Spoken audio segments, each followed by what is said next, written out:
Welcome back to Tinker on Tuesday and episode 2. Oh no, episode 1.2, version 2. Yes, David and I are still banging on about cars we wish we'd bought when we had the chance. And we got some interesting and odd stuff, as usual, because we're interesting and odd people, I guess. While I can't promise that this is going to be a weekly occurrence, it's certainly going to have some kind of regularity to it. So, if you enjoy it at all, do make sure you subscribe down here somewhere and give it the thumbs up, obviously. Anyway, let's get on with it.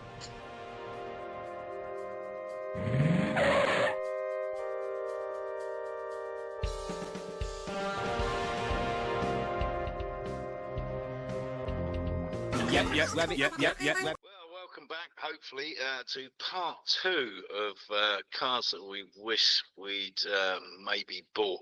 And before we get started, just a quick recap on last time around. We covered the Austin Metro, but not the base version, obviously, 6R4. We covered the El Camino, the Chevrolet El Camino. What else did we cover, David? What was your second one? Can't remember. Peugeot 205 216. Oh yeah, that's right. Yeah, the Peugeot 205, and not the world's second ugliest Ferrari. It's already caused some disturbance on comments on the video because it's not that ugly. So we covered the GT4. Hold on. Who was commenting though? So we need to put this into some kind of chap called Brian, who I totally concur with. Hold on, Brian is the name of a character in the Magic Roundabout. He's a snail. We do not recognise those kind of comments.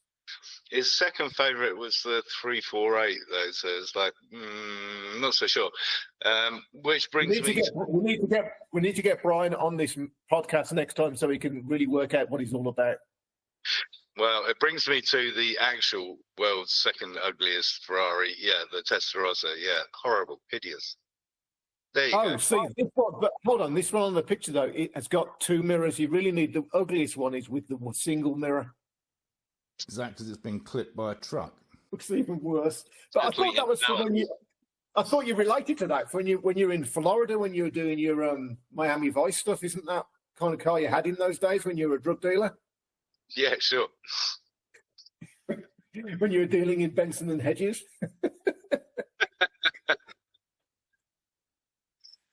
Absolutely. Anyway, enough of all that. So we've got a little bit longer this time, unfortunately for the viewers. We're going to kick off while we're on the subject of Ferraris with one of yours, David. Yeah. So it was funny. I was actually watching a YouTube video on this the other day, and it was from. Who was it? Oh, it was Tom Hartley, who runs, I think, the most, he runs a dealership for supercars in the UK. And he's mentioned something which I would... Do you know him? Funnily enough, I was watching one of his videos last night. Yeah. Interesting guy and very frank about stuff. Yeah. So he reinforced what I thought I heard years ago. And it was that you could buy it for $100,000. So you could buy one of these for $100,000. And I remember it because it was I think it was a Tiffany Dell was doing a video on it. This must be about 25 years ago or something. And I was like, could I stretch to $100,000? And then it was, but you have to remember, you have to replace the fuel tanks every 5 years because they're rubber bag tanks. And that's $20,000 a pop. And I was like, oh no, that's way too elitist for me. I'm not going to do that. But at $100,000, you always knew that car was going to go up to crazy money. Yeah. So that's, for me, why it was like, this is the opportunity if you want to get into one of those things. And they just look so spectacular, right? It's like the poster car pretty much of the generation. It was kind of the first anniversary model that they bothered doing, right? Yeah, you're right. Yeah. And I'd love it because it's a bit like the Stratus. It was basically just a bloody race car for the road, right? No luxury. I mean, the door handles were straight out of a Mini, right? They were the old Minis where you just had a cord that opened the doors. Right. And they look, I mean, and based on what we've seen in the last few months, right, where a few of them have been crashed, they are a handful to drive. So you need to be able to drive properly. And obviously, we saw some of those videos that they were not being, I weren't driven properly. They just can bite you. And you saw that on those videos where the two of them actually both spun out, and just by putting power down, if you haven't already heat cycled the tyres and you haven't got it up to temperature, and the road conditions aren't good, it's going to bite you. And that's probably the last car that I imagine it's like. Well, I guess it's just like the Noble. There's no driver aid, so you're kind of on your own, and with 478 horsepower with no help. And you can imagine a lot of those cars are on really old tyres nowadays, so I bet they're a right bloody handful. Yeah, quite probably. Yeah, absolutely. But that's why I think. I mean, I know the F50 was special in its own way, and I didn't like it when it came out. Still don't think it's very pretty, but I do appreciate its finer points. But the F40, I think, probably was the best tribute to Enzo himself, because he was all about the racing. The road cars were a pain in the ass, right? And in that respect, I think it's probably the best tribute to him, because it was basically a race car for the road-ish. Well, it was the last one that he was involved with, right? Because he passed away. I don't know if it was before production started, but around that point in time. Yeah. And of course, Nigel Mansell was at Ferrari in those days, so it has some Birmingham influence. So there's probably some influence from the Allegro in it. Yeah. Are you wearing your Aston Villa t-shirt? I can't tell. No, I'm not. This is just plain. No. This is my work shirt. I've been moving snow. Not West Ham then either, no? You just don't know where to stop, do you? No.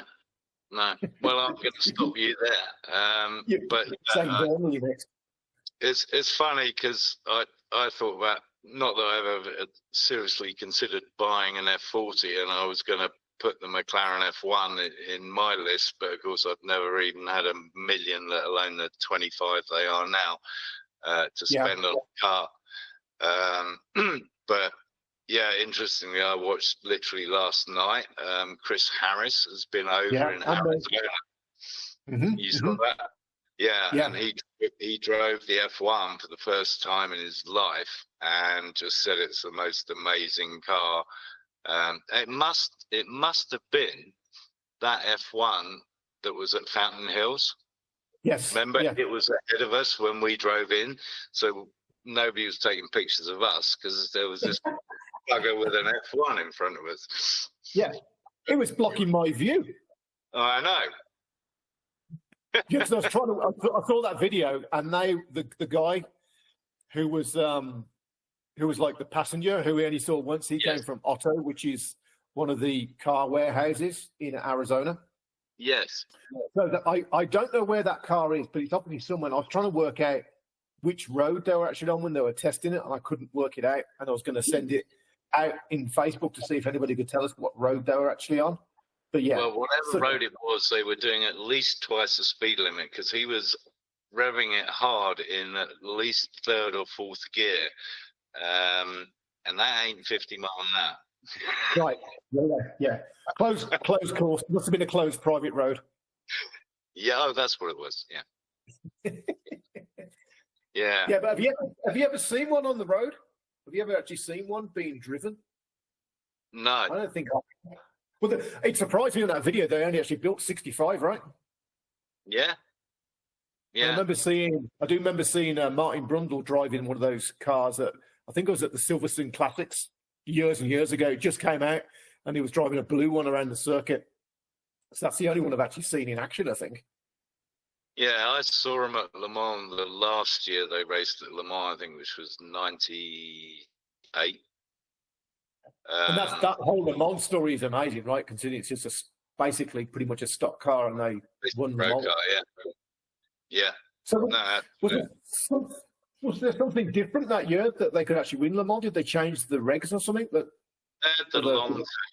No, well, I don't know about the regs. I mean, they're always changing those to try and get the French teams to win. But um, they had the long tail the year I last saw them. First year I went, 96. It was just the pretty much the standard road car. Yeah.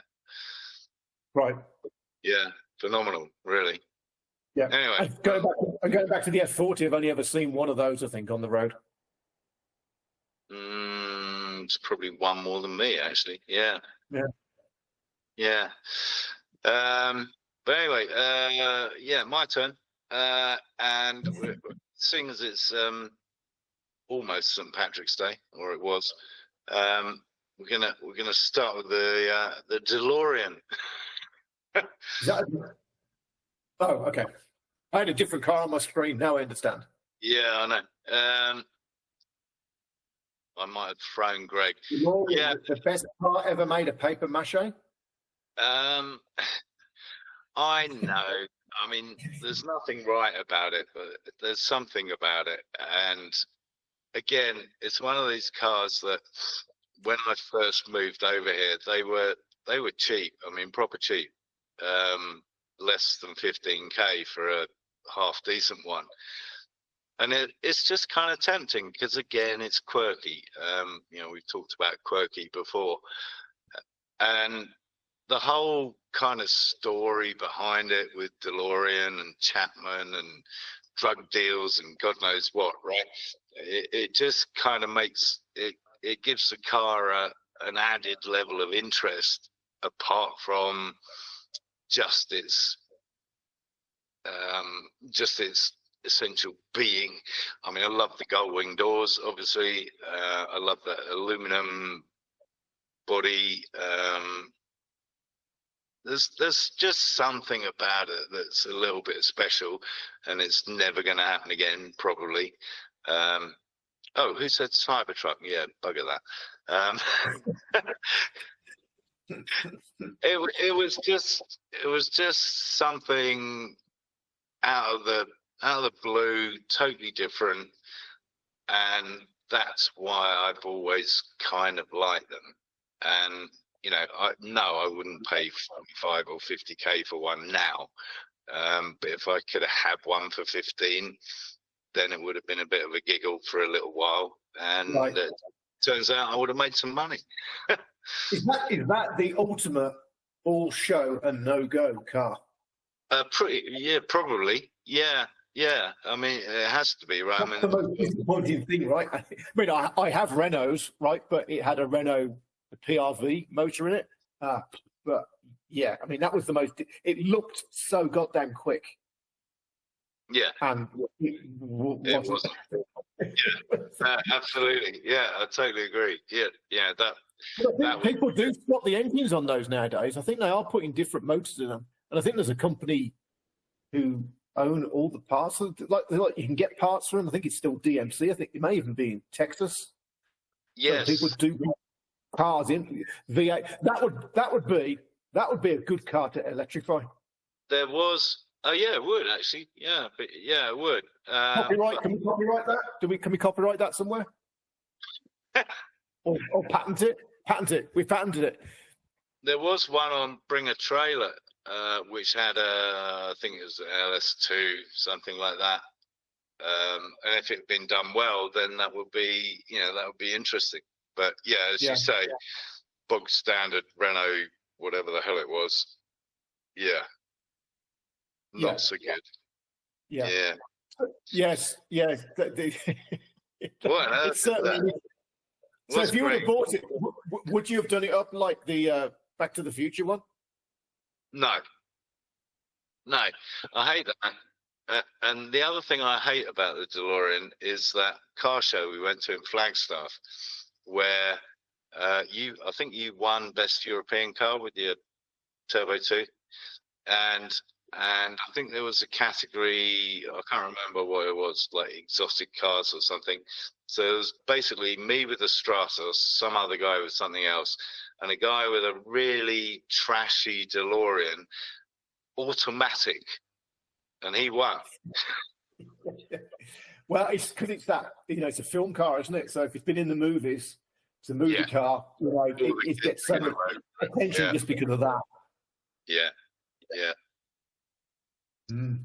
So yeah, you know, at 15K, I would love to have owned one for a little bit, but at 45, 50, whatever they're fetching now, no way. Right, but as you say, it was built in Northern Ireland, so it's appropriate for today. Absolutely, yeah. And so it looks like LS motors is what they're putting into them, is the LS motors out of the Lexus or Honda motors. So it's an LS1 or an LS3. Yeah, that's a twin turbo. Wow. A twin turbo LS3. There you go. So that might be quite fun. Yeah, because I'm sure the brakes and the suspension are fantastic. Actually, the suspension should be Chapman did it, right? Yeah, right. Yeah. Well, I don't know how much involvement Lotus actually had in terms of the design and setup. But you got to hope. That car shouldn't have been called a DeLorean. It should have just been called a skullduggery because of everything that was going on. Yeah, but that's what I mean. Yeah, it has an interesting history as well. So yeah, because didn't the British government build the plant in Belfast? In Belfast, yeah. During the Troubles. I mean, that's all I remember. It was that all was trying to invigorating that area and putting a car plant there and et cetera, et cetera. Yeah, I mean, the whole story, the politics, the drug deals, whatever, you know, all fascinating. Yeah. They were trying to make Belfast like West Bromwich. Yeah, but it just makes it an interesting car, but not probably that interesting to drive on. Yeah, not for me. Not. It's not obscure enough for me, and it's too common. Okay, now talking of West Bromwich, this is my turn, right? All right. So we've now gone to the next one, which is the blue car, and I hate blue, obviously, because I don't own any blue cars whatsoever. So this is a Jensen Interceptor, and the Alpine. Yes. You haven't worked that out yet, then, right? How many blue cars I actually have? But half Yeah, so can't this is- do. Let's not talk about that. Yeah, this to me is, I've always liked these because there's something about these cars. They're so classy. It's like the Italian looks with the American motoring, and they still are relatively inexpensive. Well, relatively, I think didn't one that sell the other day for 32 grand. Yeah, this one. I don't know what the condition of it was really like, but I do remember when I came over to the US looking at a few. And going to, surprisingly enough, there's a Jensen Interceptor parts place in Phoenix. I remember talking to him, like, what do you think about a Jensen? He goes, well, if you go and buy one, you will be here a lot. Yes, probably. Probably, yeah. But yeah, I mean, I love that rear window, that massive, giant rear window and the style of it. It's so much, you know, when the Top Gear guys did the 1970s kind of private detective, that is exactly what that car is. It just fits that image to the T. It's about as close as you get to an English muscle car, right? I mean, nothing had 7 litres in the UK. Yeah, it was just crazy. That just the whole thought of that. It's like, what? 7 litres? Yeah. That's like 3 or 4 normal English motors. Absolutely. Yeah, it totally was. I mean, everything was like 1,500 maximum or 2 litres. You're lucky. Yeah. The only disappointing thing was it was automatic. Were they it has a 3-speed automatic, which kind of put me off a little bit. But it's a cruiser, isn't it? It's a cruising car. It's not really a sports car. It's a Grand Tourer. Yeah, I guess. But yeah, I mean, just fabulously different for its era. And wasn't it? Am I right in thinking? Wasn't it it was one of the first, apart from obviously like off-road stuff, it was one of the first 4-wheel drive cars. Didn't they bring out a 4-wheel drive? Yeah. Yeah, it's called the FF, and that is physically a longer car. You can't really tell unless you know the proportions. But yeah, I think it was a Ferguson 4-wheel drive system. So yeah, I think it was the first car. Now you mention it. Well, Ferguson as in tractors. Yeah. Wow. Yeah, they didn't. They did do one in green, but not that color green. I think it was British Racing green, so not Ferguson green, which again would have been appropriate for St. Patrick's Day if we were doing this on Monday. Yeah, but we're not. So yeah. But we're not. Okay. So you actually came. Well, so talking of availability and price and stuff, there are literally 3. I looked up this afternoon. There are 3 on eBay now for under 25k. Yeah. Just in case you're interested. Yeah. And a convertible one as well, actually, for about the same. But yeah, I mean, as you say, you're going to spend money to keep them on the road. But a wonderful piece of history. Yeah, I mean, for 25, 30k, it's a very interesting car to have. Apparently, my wife's stepfather, who's British, had one at one point. Yeah, I mean, fabulous car and just totally out there, even now, honestly. Right.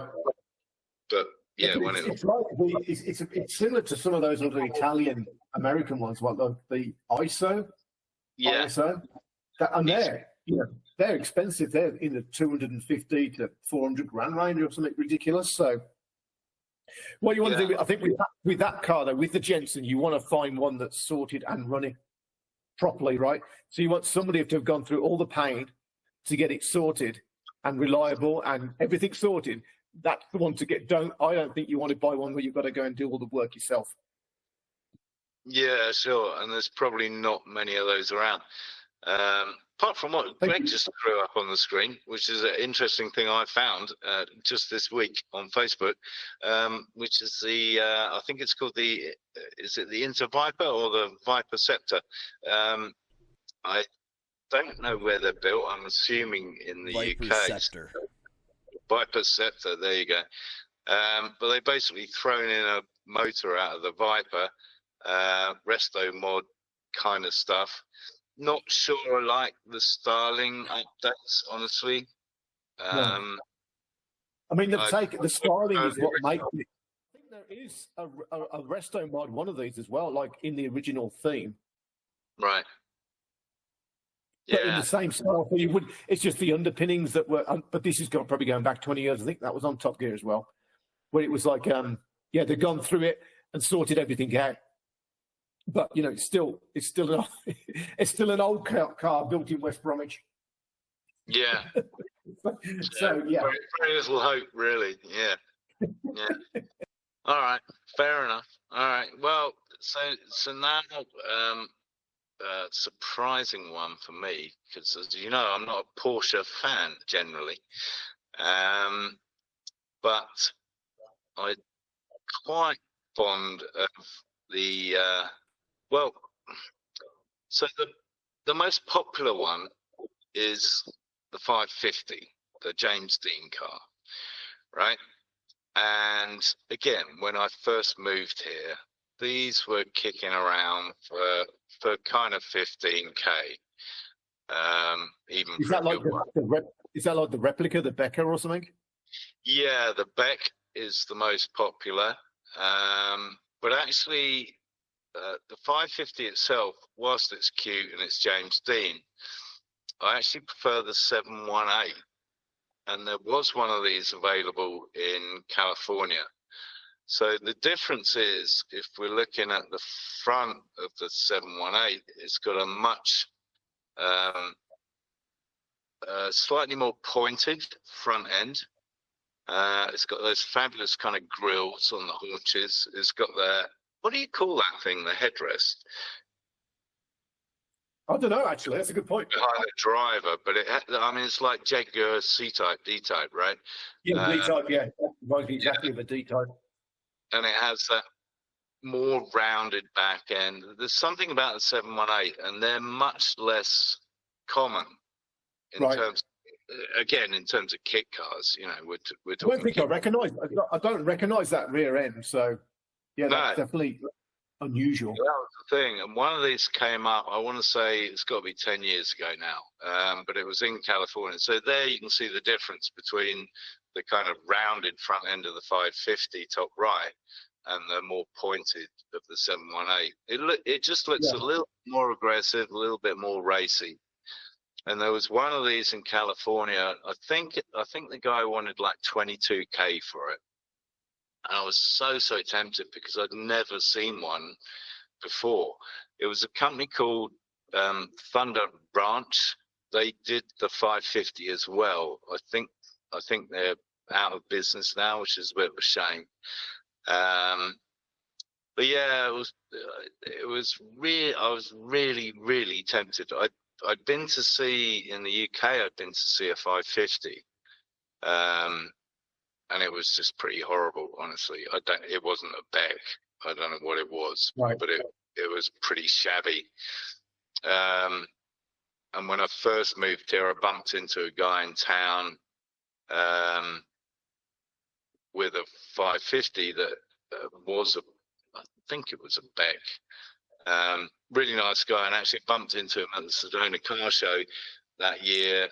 You won the mayor's prize, and I won whatever I won, much to the disappointment of the Lamborghini owner.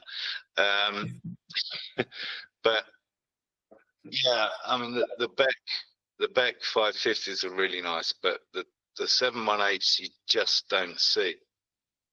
And most so people have you actually sat in one of those? Because obviously you're a tall guy, so would you even fit? I know it's a convertible, but would your head be like above the windshield and that kind of stuff, so you'd be buffeted and all that kind of stuff? Possibly. The guy I met in Sedona was about my height, build, etc., and he drove around it comfortably. So I'm going to assume that it wouldn't be an issue. But yeah, just a really beautiful, simple car. I mean, not a big fan of the engine type deal, because what is it? It's the flat 4, right? It's basically a Beetle motor. Is it a Beetle? Okay, right. I didn't know. Yeah. So do you remember? I don't know. Do you remember Brent? He's the guy that has the Tommy Mackinnon Lancer, who you may have seen. So the guy that always changes outfits during the car show. Several outfits. Yes. Yeah. So he had one of those. He bought one of those, and he drove it from Phoenix to Monterey Car Week when it was 120 degrees outside. Oh, and he said, and he got to Monterey and he had to sell it because he was like, "There's no way I'm driving this car back." I think it was him and his brother. And can you imagine how hot it is with no roof, just driving along the 10? Oh my God! Yeah, I don't know how he ever survived. Yeah, you're just going to get burnt to a frazzle, right? Yeah. Oh yeah. Especially because there's no creature comforts in that thing whatsoever, right? So I can imagine that the seats aren't very comfortable and stuff. It's like it's almost like a race car for the road, isn't it?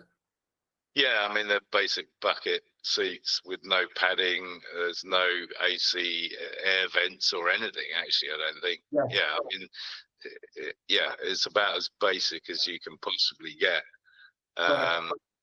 Yeah, so only usable here, or in Sedona at least, only usable maybe 5 months out of the year. Yeah, but just really cute and beautiful, simplistic design. That's what I like about them. And a real shame that Thunder Ranch aren't around, still producing the 718. So I don't know, Beck 550s now are fetching at least 50K. So I don't know if I'd have bought that 718, whether it would be worth more or not, because it's not so popular, because it wasn't what James Dean had, right? Well, wouldn't it be popular just because of your celebrity status? Oh, well, there's that, of course. Yeah. Haven't thought of that. Perhaps. Yeah. Yeah, we're up to 1,284 subscribers today. Oh right, okay. Anyway, Anyway, okay. What's next up on your list? This is your last one. Oh, No, I think this is my last one. So this is the rear end of a Lotus Carlton. So for those of you who don't know, in the UK, this car was released. I don't even know what year it was. Mid-90s, would you think? So mid-90s, yeah. And this car was just like unbelievable in the UK. So we had like probably the quickest saloon cars would have been like an M5 or a Sierra Cosworth, and they had about 250 horsepower, I'm guessing. This thing had 377. So it was like a quantum leap in performance compared to what was available before. So this was one of the cars, and it wasn't very cheap in those days anyway. And that shape was what was strange was that shape was used for police cars in those days as well. So they didn't have these actual ones; they had the 3-litre version, not the Lotus one, but this one. And so it was a really wicked car. In fact, the stories that they tried to ban it because it was just so ridiculously quick, and in the UK they couldn't understand what you needed 377 horsepower in a saloon car. Well, that was the point as well, that the cops couldn't keep up with it, right? It was actually used. There's a famous number plate. I forget what it is, R something or other. But there was a famous plate of a car that was used for smash and grabs. All they were stealing was cigarettes, of all things. But obviously in big quantities. But yeah, the cops couldn't keep up with it, and that was the problem. Well, didn't you tell me a story about your boss taking you out in one and you going sideways down the road in it? No, it wasn't me. No, it must be. I've got no other friends. Oh, it's very sad. Brian. I've never been. No, I think maybe you're thinking about my buddy that had the Sierra Sapphire Cosworth with an upgrade to kit on it. That was ridiculous as well. Was that before this or after that? After. Before. Before. Yeah. Because the Cosworth had 200 horsepower, and that was like supposed to be the bee's knees, and then this thing came out, and it was like, oh my god, completely different. Yeah. I think it was twin turbo, completely different. Even with the grade 2 kind of upgrade on the Sapphire, it was still only like 300, not 370 something. Right. So yeah. So when I started to look for the Integrale, right, when I was trying to buy an Integrale, I found out, and I never realised, was that you could actually get these in left-hand drive in the Omega. Yes. So it was an Opel Omega, and I didn't realise that they did a Lotus version of that. So I was tempted then to try and buy one, but of course you couldn't buy it in. You couldn't bring it in because it wasn't over the 25-year rule at that point. And that's when I got really interested. It was like, oh my god, there actually are left-hand drive ones, and they weren't expensive at that point, like 30 grand. I think they're now into the mid-70s or something. So yeah, I definitely was very interested in getting one of those back in not that long ago, probably only about 6 years ago. Yeah, no, I mean they're a serious piece of kit and a really interesting in terms of, Lotus have always worked with other manufacturers like Ford, obviously with the Cortinas, and Vauxhall with the VX220, actually based on the Elites, right? So that was kind of the following car that they did with Vauxhall with GM, because they were all part of the group, right? Yes, they were. Yes, yeah, absolutely.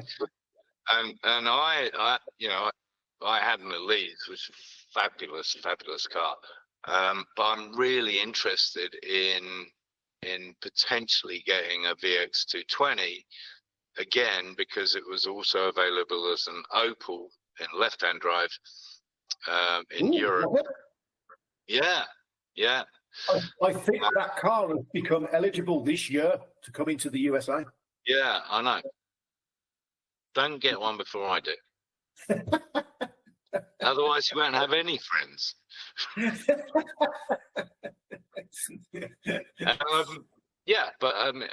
So, and that had obviously it was I guess it was 2.2, right? Vauxhall motor in it.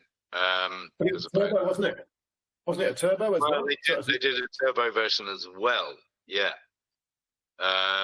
So wasn't the Elise didn't have much power, did it, when it first came out? And the VX 220, well, it was 220 horsepower. Is that what the name was? It was 220 horsepower, wasn't it? I don't think so. I think it was 2.2 litre,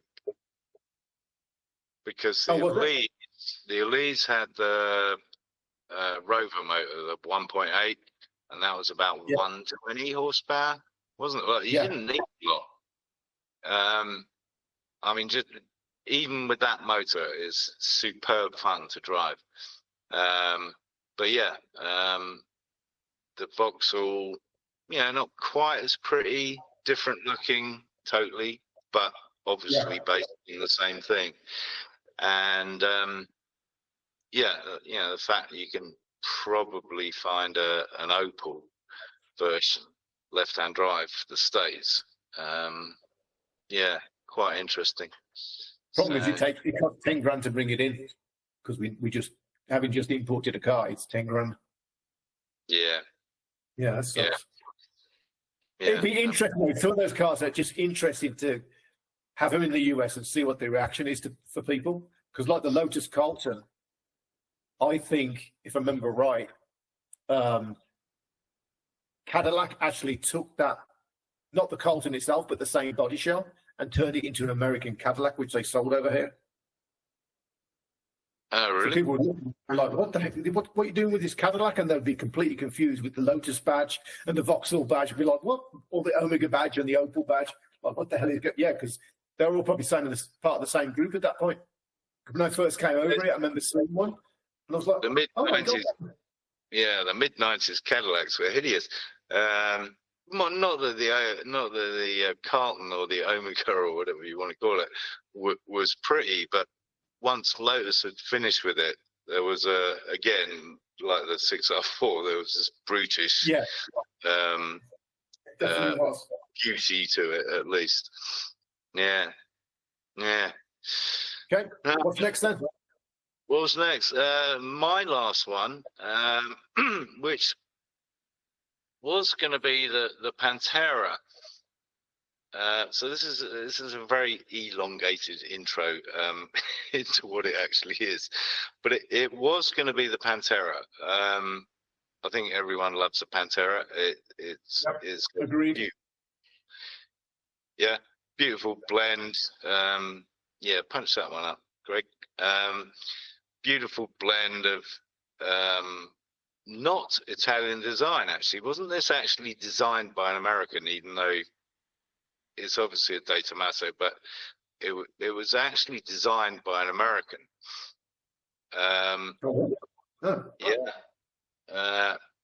So that's the interesting thing about the Pantera. But again, this was the thing. When I first got over here, these were around 40 grand, which I thought, 40K US to somebody who's just moved from the UK when the dollar was like at least 165. This was a bargain. It's like, I've always wanted one of these. And my buddy Kurt said, "You don't want to pay that much money for that piece of trash." And unfortunately, I listened to him, so I didn't buy one. But now, of course, for a good one, what you're looking at, 100K, something like that. Yeah, because I think 75 plus, right? Yeah, and they really are beautiful cars. Since then, I've actually become more fond of the Mangusta, which was its predecessor. When I was a young guy, I didn't actually like the Mangusta. I thought it was kind of weird looking, but actually I think it's prettier than the Pantera, just because it's got some curves in it. And it's kind of funny, when I first started racing, there was a race series called the Italian Intermark, and it was basically a load of Alfa Romeos and a few Fiats and that kind of stuff. And one guy with a Mangusta, and he didn't even bother doing qualifying. So he would start at the back of the grid, and by the end of lap 1, he'd be in first place. So did they make many of those? I actually have seen one of those in Arizona once, but haven't seen many, just generally speaking. So that's the difference. The Pantera, they made over 7,000. The Mangusta, 410, I believe. Mm. So they're pretty rare and now very expensive. I mean, again, it wasn't something I looked at ever about buying. But yeah, I mean, now those are 150 plus at least, as they should be. You know, they're pretty special. Do you know what motor's in that? No, I don't, but I'm assuming it's a Ford, big Ford lump again. So was it like the first generation of the Pantera? Like, was it mid-engined or was it front-end? Yeah, mid-engine, because it's got those beautiful gull wing trunk. What are you doing the YMCA dance here? Can you stop doing that in Paul? I told you. I'm hearing. So, yeah, no. But so, like I said, this is the most contrived lead-in to what I'm actually going to talk about. Because the Mangusta is Italian for mongoose, which was cobra eater. So it was DeTomaso's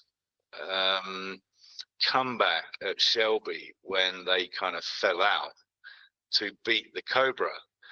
But there's another Cobra eater, and that was by a guy called Bill Thomas. And that I did seriously look at buying. It's called a Cheetah. It's the most ridiculous car ever. And it's a Chevrolet. So basically, this guy Bill Thomas was commissioned by Chevrolet to build something to beat the Cobra. And he came up with this, which I just love it because it's just crazy. I mean, you're basically sitting on the back wheels, right? I mean, look at it. It's just nuts. I mean, it probably handles like a total and utter bitch, but it's just fabulous. Don't ask me how many they built. I don't know. But I think they're still building it. I think they still build these, or they were building them. I don't know if it's a reproduction. No, they do. You're quite right. I think there's a place down in Phoenix because that's when I started looking at them. You can buy the kit. You can buy the kit for like 15 to 20K, which is not a lot, honestly. And that's why I considered it, but it's just so insane that I thought I'd probably kill myself. Yeah, you probably would. Yeah, I mean, people talk about the Stratus being a widowmaker because the back end comes around fast. I mean, that thing, the Cheetah, I mean, God only knows, right? You know, with 400. What's interesting about that comment, Timon, is I wonder if that has all changed now because of tyre technology. That when the Stratos was in the day, and now what you have on that car. Yeah, I mean, you know, you've driven the Stratos. It's not unfriendly, and it does let you know when it's about to let go. And because Lister Bell have obviously made improvements with new shock absorber technology, different setup, etc., and tire technology. So yeah, I'm sure you could get a Cheetah to be relatively friendly. Yeah. But I mean, it's interestingly, I ordered my suspension from Jerry at Hawk this week, which is going to be completely like it's more like the original. So that'll be interesting to see how that compares to yours. Yeah, it's going to be a completely different animal, I'd imagine. But I still think the tyres make such a massive difference nowadays that it'd probably be a pussycat. Yeah, they do. No, yeah, that'll be interesting to find out. But yeah, I mean, going back to the Cheetah, I mean, it just looks. It's like a TVR on steroids before TVR even produced something like that.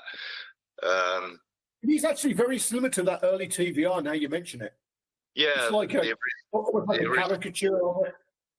Yeah, the original Griffith, right? Which again was I think it was a guy in New York who approached TVR again to compete with the Cobra, right? So let's throw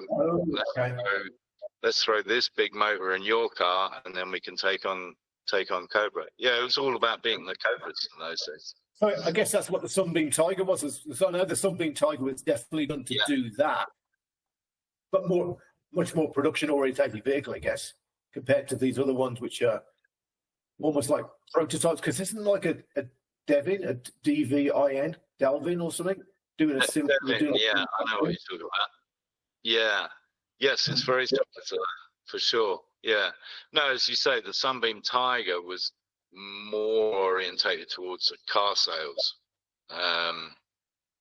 Yeah, my dad always wanted one of those, but couldn't have one because he had me instead. I tell you something though, we were at RM 2 years ago. There was one there, really nice, and then we saw the performance figures, and we were really disappointed. It did 0 to 60 in 9 seconds. But that was fast those days. Yeah, but the Cobra was a lot quicker than that, wasn't it, back in the day? Oh yeah.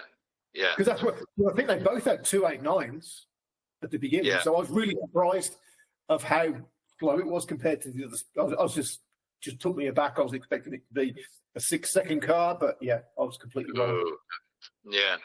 No, I mean, 6 seconds in those days was phenomenal, right? Like 2 seconds is nowadays, right? But yeah.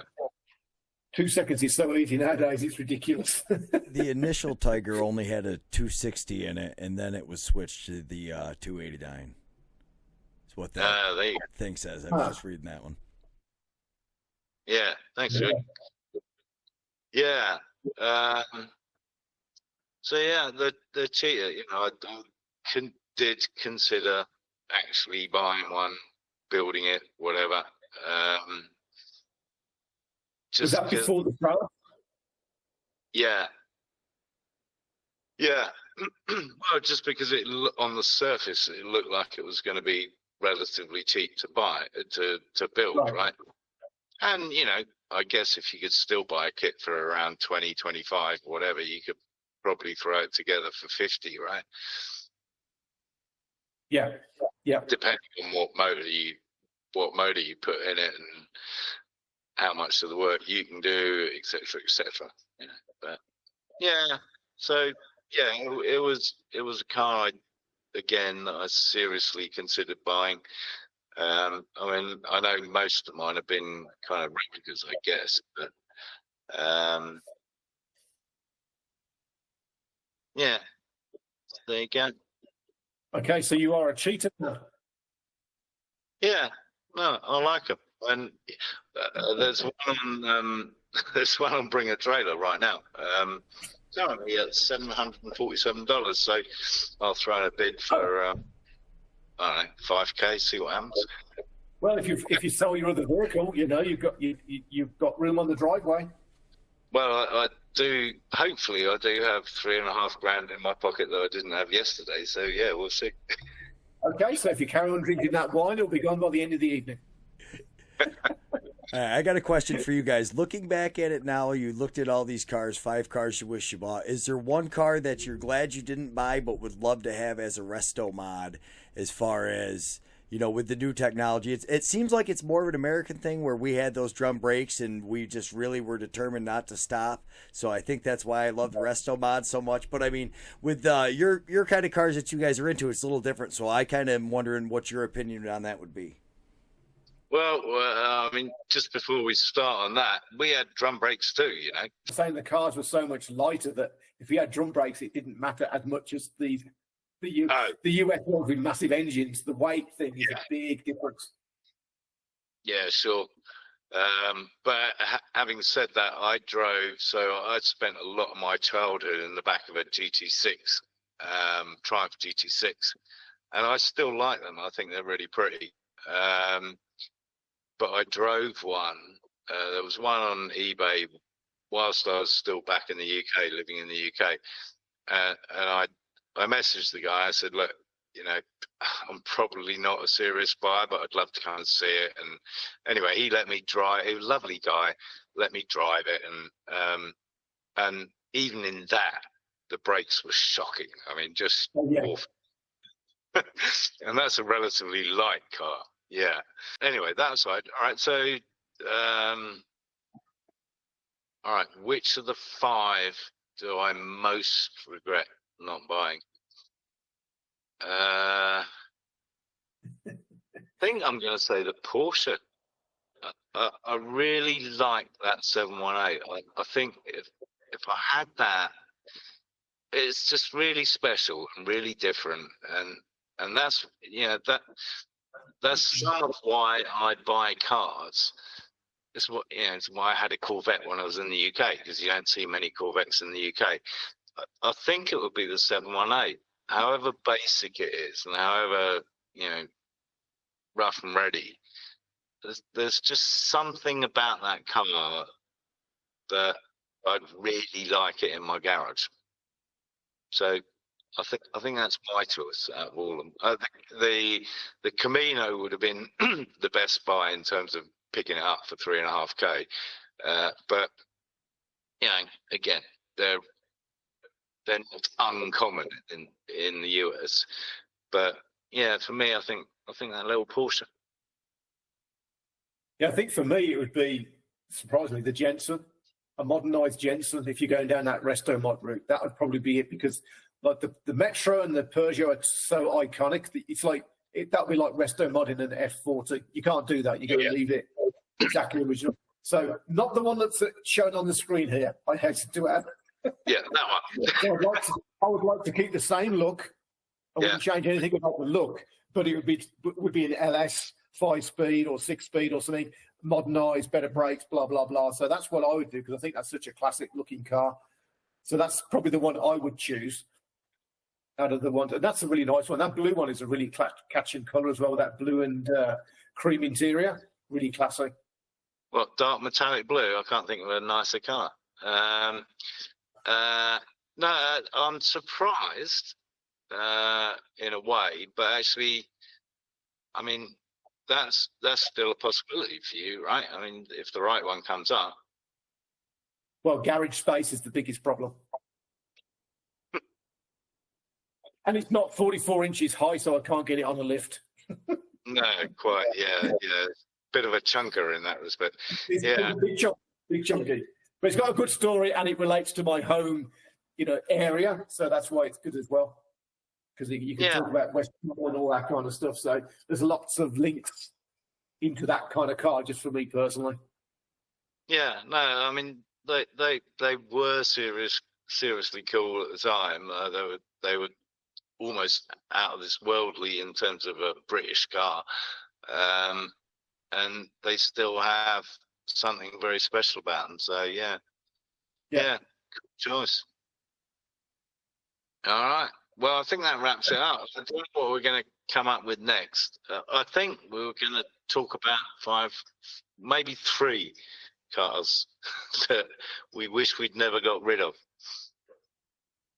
Or we could get Brian. We could get Brian to come. Brian can come up with a subject. See if he wants to talk about our favorite character roundabout. What, Mr. Ferrari, Brian. Yeah. All right. Yeah. I'll ask. I do got to say, everybody has at least 1 or 2 cars. You don't even have to be a car person, I think, to really have a couple of cars that you wish you never got rid of.